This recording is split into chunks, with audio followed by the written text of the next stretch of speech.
नमस्कार, मी श्वेता अंकले. Tarun Bharat news bulletin मध्ये आपल्या सर्वांचे स्वागत. आता पाहूया ठळक घडामोडी. बेळगाव जिल्ह्यातील बैलहुंगल, सौंदत्ती व मुडलगी नैसर्गिक परिसरातील शेतकऱ्यांसाठी चिंतेची बाब ठरत आहे. कारण या भागामध्ये शेतीच्या पिकांवर विविध रोग आणि कीटकांचा प्रादुर्भाव मोठ्या प्रमाणात वाढत चाललाय. सुमारे 3000 हेक्टर क्षेत्रातील पिके प्रभावित झाली असून याची योग्य तपासणी करून अहवाल तयार करून शासनाकडे पाठवण्यात आलाय, अशी माहिती जिल्हाधिकारी मोहम्मद रोशन यांनी दिली. याशिवाय जिल्ह्यातील अनेक भागांमध्ये अतिवृष्टीमुळे जवळपास 50,000 हेक्टर शेतीचं मोठं नुकसान झालंय. यामुळे शेतकऱ्यांच्या उत्पन्नावर आणि जगण्याच्या आधारावर मोठा परिणाम झाला आहे. जिल्हाधिकारी म्हणाले की शासनाकडे इन्शुरन्स क्लेम आणि नुकसान भरपाईसाठी संबंधित विभागांमार्फत अहवाल सादर करण्यात आला आहे. शेतकऱ्यांना लवकरच मदत मिळावी यासाठी प्रयत्न सुरू आहेत. बेळगावसह हुबळी, कारवार आणि विजापूर जिल्ह्यांमध्येही अशाच प्रकारचं नुकसान झाल्याचं निरीक्षणात आलंय. शेतकऱ्यांनी शासनाकडून लवकरात लवकर विम्यानुसार नुकसान भरपाई आणि तातडीच्या मदतीची अपेक्षा व्यक्त केली आहे. बळ्ळारी नाल्याला आलेल्या पुरामुळे परिसरातील शेतजमिनी व पिकांचं मोठ्या प्रमाणात नुकसान झालं असून शेतकरी गंभीर आर्थिक अडचणीत सापडले आहेत. या पार्श्वभूमीवर अनुगोळ, येळ्ळूर, वडगाव, शहापूर शिवारातील शेतकऱ्यांनी जिल्हाधिकारी मोहम्मद रोशन यांनी या भागाला भेट देऊन प्रत्यक्ष पाहणी करावी आणि तातडीने नुकसान भरपाईसाठी उपाययोजना कराव्यात अशी जोरदार मागणी केली आहे. शेतकऱ्यांच्या मते दरवर्षी बळ्ळारी नाल्याला येणाऱ्या पुरामुळे खरीपातील पिकांचं नुकसान होतं. यावर्षीही आधीची पिके वाहून गेल्यानंतर शेतकऱ्यांनी मोठ्या खर्चाने दुसऱ्यांदा पेरणी केली होती. मात्र ती पिकेही पाण्याखाली जाऊन सडली आहेत. सुमारे 30 ते 40 हजार रुपये प्रति एकर खर्च करून लागवड केलेली शेती उद्ध्वस्त झाली आहे. शेतकऱ्यांनी जिल्हाधिकाऱ्यांनी यापूर्वी या भागास भेट दिली नसल्याबद्दल नाराजी व्यक्त केली असून प्रशासनाने त्वरित हालचाल करून महसूल, कृषी व आपत्ती व्यवस्थापन विभागाकडून पंचनामे करून नुकसान भरपाई देण्याची मागणी केली आहे. शेतकऱ्यांना आधार देण्यासाठी शासनाने तातडीने हस्तक्षेप करणे गरजेचे असून जिल्हा प्रशासनाने याची गंभीर दखल घ्यावी अशी मागणी शेतकरी संघटनांकडून होत आहे.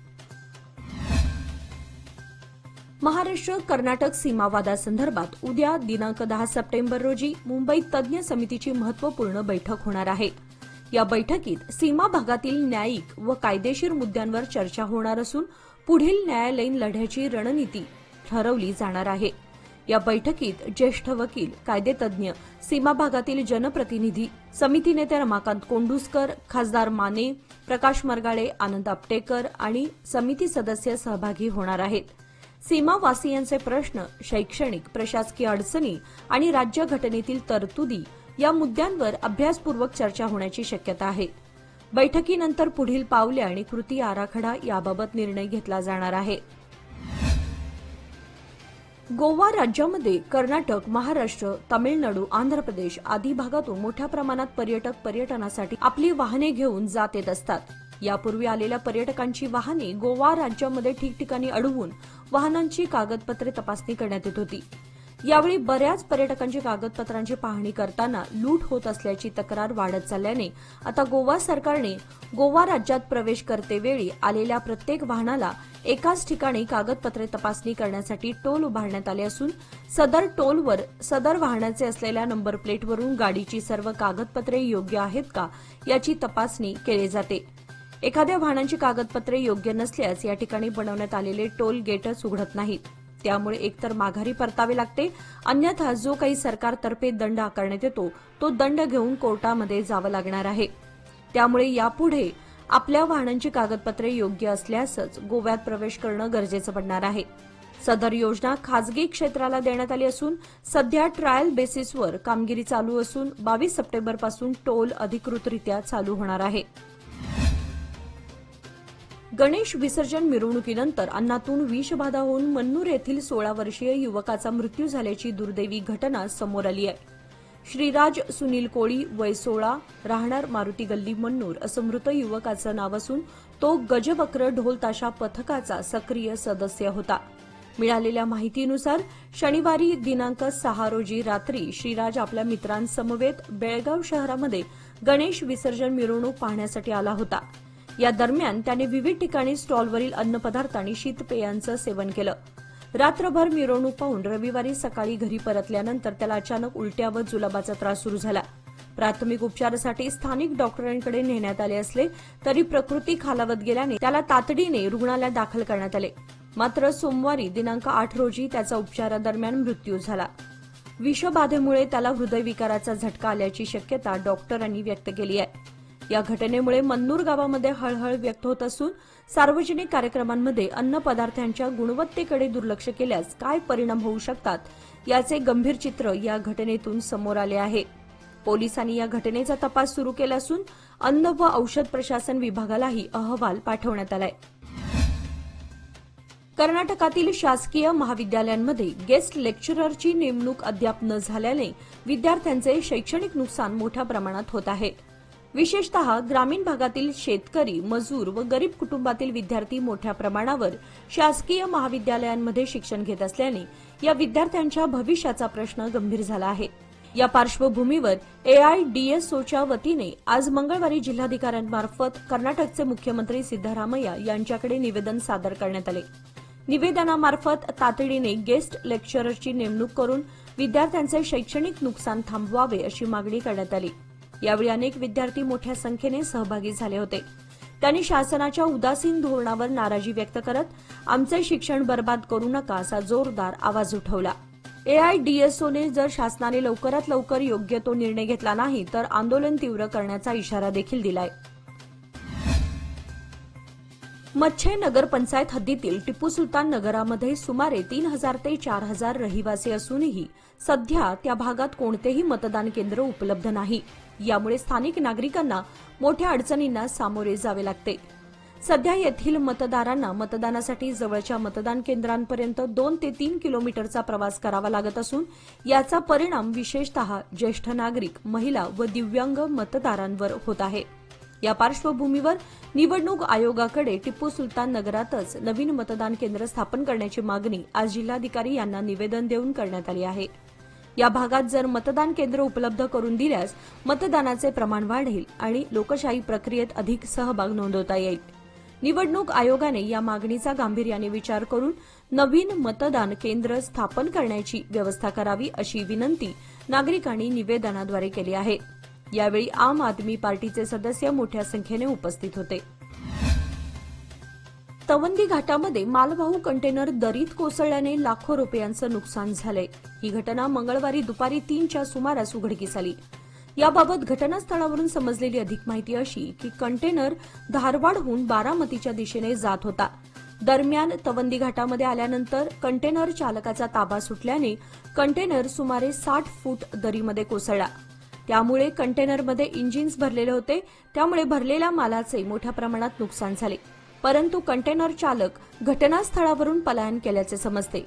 या घटनेची माहिती मिळताच आवताडे कंपनीचे उच्च अधिकारी विजय दायंगडे व त्यांच्या सहकाऱ्यांनी तसेच निपाणी शहर पोलिसांनी घटनास्थळी भेट देऊन पाहणी केली. कंटेनर चालकाचा शोध घेण्याचं काम सुरू आहे. याबाबत निपाणी शहर पोलीस ठाण्याचे उपनिरीक्षक शिवानंद कारजोळ अधिक तपास करत आहेत. कर्नाटक सरकारने सीमा भागातील अस्तित्व अधोरेखित करण्यासाठी हलगा येथे तब्बल 500 कोटी रुपये खर्च करून उभारलेले सुवर्णसौध आता आर्थिक अडचणीत सापडले आहे. 6 महिन्यांपासून वीज बिल थकवल्यामुळे 1,20,00,000ची थकबाकी भरावी, अन्यथा वीज तोडण्यात येईल अशी नोटीस हेस्कॉमने पाठवली आहे. दरवर्षी केवळ 10 दिवसांच्या हिवाळी अधिवेशनासाठी वापरले जाणारे सुवर्णसौध उर्वरित काळामध्ये वापराविना पडून असतं. देखभाल व दुरुस्तीसाठी निधी न मिळाल्याने इमारतीच्या व्यवस्थापनात अडचणी निर्माण झाल्या आहेत. राज्य सरकारच्या पंचहमी योजना आणि अन्य योजनांमुळे निधीअभावी प्रशासन अडचणीत सापडले असून हेस्कॉमने आता थेट कठोर पावले उचलण्याचे संकेत दिलेत. महिन्याभरामध्ये थकबाकी न भरल्यास वीज कापण्यात येईल असा इशारा देण्यात आलाय. शिरगुप्पी तालुका निपाणी येथे शेतातील झाडाला युवकाने आत्महत्या केल्याची घटना रविवारी रात्री 7:30च्या सुमारास उघडकीस आली. रोहित रमेश बोधले वय 24 राहणार शिरगुप्पी असं आत्महत्या केलेल्या युवकाचं नाव आहे. आत्महत्येचं नेमकं कारण समजू शकलेलं नाही. याबाबत निपाणी शहर पोलीस व घटनास्थळावरून समजलेली अधिक माहिती अशी की रोहित हा सकाळी दुचाकी घेऊन बाहेरगावी देवदर्शनासाठी गेला होता. परंतु संध्याकाळी 5 वाजले तरी देखील तो घरी परतला नाही. घरच्यांनी शोधाशोध केली. शेवटी त्याच्या शेतामध्ये त्यांची दुचाकी आढळून आली व ओढ्याजवळील शेतातील एका झाडास रोहित याने एका झाडाला आत्महत्या केल्याचं निदर्शनास आलं. सदर घटनेची माहिती निपाणी शहर पोलिसांना दिल्यानंतर निपाणी शहर पोलीस स्थानकाचे उपनिरीक्षक शिवानंद कारजोळ व त्यांच्या सहकाऱ्यांनी घटनास्थळी भेट देऊन रीतसर पंचनामा केला. या घटनेची नोंद निपाणी शहर पोलीस स्थानकात झाली आहे. याबाबत रोहितचे वडील रमेश बोधले यांनी निपाणी शहर पोलीस स्थानकात फिर्याद दिली आहे. पुढील तपास पोलीस करत आहेत. 3 दशके विश्वासाची, 30 वर्षे लोकमान्याची. सादर आहे लोकमान्य आनंदोत्सव निवेश योजना. 30 महिन्यांच्या ठेवीवर 10.50% व्याज. ज्येष्ठ नागरिकांसाठी अर्धा टक्का अधिक. अधिक माहितीसाठी आमच्या नजीकच्या शाखेला भेट द्या किंवा कॉल करा 180021245050. लोकमान्य, प्रत्येक पावलावर तुमच्या सोबत. फक्त सभासदांकरिता. नियम व अटी लागू. शहरातील नरगुंदकर भावे चौकात रस्त्यावर ड्रेनेजचे झाकण उघडे पडल्यामुळे अपघाताचा धोका निर्माण झाला होता. याकडे प्रशासनाचे दुर्लक्ष झाल्याने नागरिकांमध्ये नाराजी आहे. सामाजिक कार्यकर्ते अब्दुल तुळवेकर यांनी प्रसंगावधान राखत तात्काळ त्या ठिकाणी फरशी टाकून धोक्याचे संभाव्य संकट टाळले. त्यांच्या या उपक्रमात खडेबाजार पोलिसांनीही सक्रिय सहभाग घेत स्वतः त्या जागेवर येऊन तात्पुरते झाकण लावले. नागरिकांनी पालिकेकडे प्रश्न उपस्थित केला आहे की पालिकेचे याकडे लक्ष केव्हा जाणार. शहरामध्ये अनेक ठिकाणी ड्रेनेजचे झाकण उघडे पडलेले असूनही तात्काळ उपाययोजना न झाल्यास मोठे अपघात होऊ शकतात. त्यामुळे याकडे लक्ष देऊन तात्काळ दुरुस्ती करावी अशी मागणी नागरिकांनी केली आहे. रामनगर मुख्य बाजारपेठेतील मोबाईल दुकानदार श्रीकांत लक्ष्मण देसाई वय 40 यांनी मंगळवारी दुपारी आपल्या दुकानात मागच्या बाजूस गळफास लावून आत्महत्या केल्याची दुर्दैवी घटना समोर आली आहे. श्रीकांत देसाई हे शरीराने अपंग असूनही अनेक वर्षांपासून रामनगर येथे मोबाईल दुकान चालवत आपला उदरनिर्वाह करत होते. मात्र मंगळवारी दुपारी 2च्या सुमारास ही घटना उघडकीस आली. आत्महत्येचं कारण अद्याप स्पष्ट झालेलं नाही. दरम्यान त्यांचा मृतदेह शवविच्छेदनासाठी रामनगर येथील सरकारी रुग्णालयात नेण्यात आला आहे. पुढील तपास पोलीस करत आहेत. स्वातंत्र्यपूर्व काळापासून खानापूर तालुक्यातील आमगाव गावातील नागरिक जंगल परिसरात अत्यंत हलाखीच्या परिस्थितीत राहतात.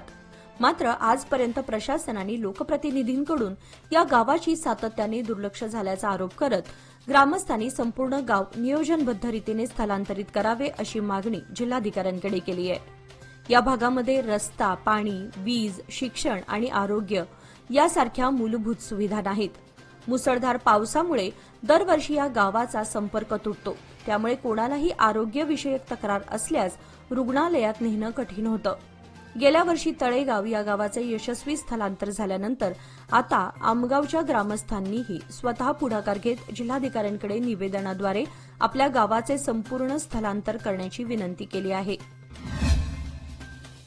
प्रेम प्रकरणामध्ये समज दिल्यामुळे चिडलेल्या तरुणाने एका हॉटेल चालकावर चाकू हल्ला केल्याची धक्कादायक घटना कित्तूर येथील बस स्थानकाजवळ आज घडली. या हल्ल्यामध्ये हॉटेल मालक मडिवाळप्पा भुकटी हे जखमी झाले असून आरोपी दर्शन मेटी वय 20 याला पोलिसांनी अटक केली आहे. मिळालेल्या माहितीनुसार मडिवाळप्पा हे रोजप्रमाणे सकाळी 6च्या सुमारास श्री अन्नपूर्णेश्वरी हॉटेल उघडत असताना अचानक दर्शन मेटी नामक तरुणाने त्यांच्या पाठीमध्ये चाकूने वार केला. हल्ल्यापूर्वी आरोपीने त्यांच्या डोळ्यात तिखट फेकले, जेणेकरून ते अंध झाले आणि बचाव करू शकले नाहीत. घटनेनंतर परिसरातील नागरिकांनी धाव घेतली आणि जखमी मडिवाळप्पा यांना तात्काळ रुग्णालयात दाखल करण्यात आले. पुढील उपचारासाठी त्यांना बेळगाव शासकीय रुग्णालयात हलवण्यात आलं आहे. दरम्यान प्रेम संबंधावरून मडिवाळप्पा यांनी दर्शनला समज दिली होती. याच रागातून त्याने हा हल्ला केल्याची प्राथमिक माहिती पोलिसांनी दिली. टिळकवाडी येथील पहिल्या रेल्वे गेटजवळ असलेल्या साई मंदिर परिसरात नगरसेवक नितीन जाधव यांच्या पुढाकाराने स्वच्छता मोहीम राबवण्यात आली. भाविकांची मोठ्या प्रमाणात वर्दळ असलेल्या या मंदिर परिसरात साचलेल्या पाण्यामुळे जागा निसरडी झाली होती आणि काही भाविकांना दुखापतही झाली होती.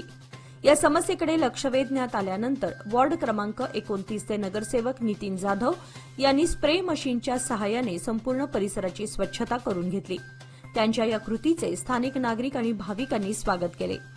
धर्मादाय खात्याच्या अखत्यारीत असलेल्या या मंदिरात नियमित स्वच्छता होत नसल्याचं निदर्शनास आल्यावर जाधव यांनी संबंधित विभागाने भाविकांच्या सुरक्षिततेची आणि सोयी सुविधांची योग्य ती काळजी घ्यावी अशी स्पष्ट सूचना केली. या उपक्रमामुळे परिसर आता अधिक स्वच्छ आणि सुरक्षित झाला असून भाविकांमधून देखील समाधान व्यक्त होत आहे. सोशल मीडियावर घातलेली बंदी ही नेपाळ सरकारला चांगली भोवली आहे. या निर्णयाविरोधात सोमवार दिनांक 8 सप्टेंबरपासून काठमांडूमधील तरुणाई रस्त्यावर उतरली. या आंदोलनास हिंसक वळणही लागलं. अखेर आज मंगळवारी पंतप्रधान केपी शर्मा ओली यांनी आपल्या पदाचा राजीनामा दिलाय. गेल्या 2 दिवसांपासून सुरू असलेल्या या हिंसक आंदोलनामध्ये 25 लोकांचा मृत्यू झाला असून डझनभर लोक जखमी झालेत. दरम्यान हिंसाचारानंतर गृहमंत्री रमेश लेखक यांनी नैतिक जबाबदारी स्वीकारत राजीनामा दिला.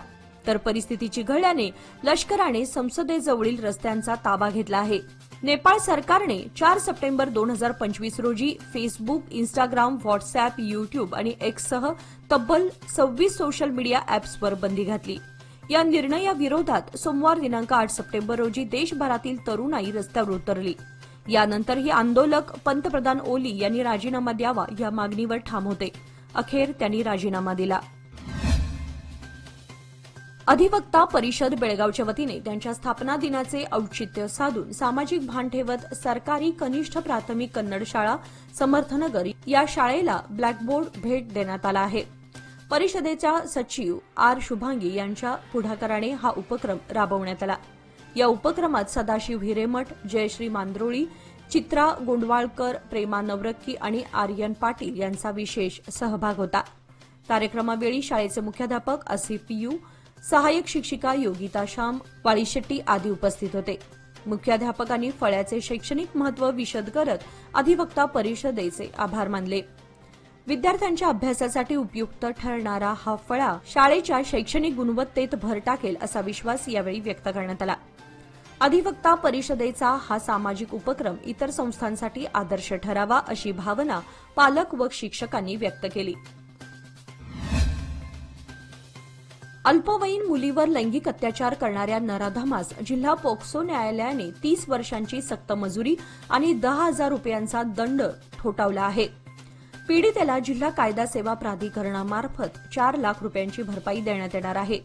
दोषी ठरलेला आरोपी आकाश उर्फ अक्षय महादेव साळुंखे, वय 32, राहणार बुद्धनगर, तालुका निपाणी, याने 2019 मध्ये निपाणी शहर पोलीस ठाण्याच्या हद्दीतील गावातील एका अल्पवयीन मुलीवर अत्याचार केला होता.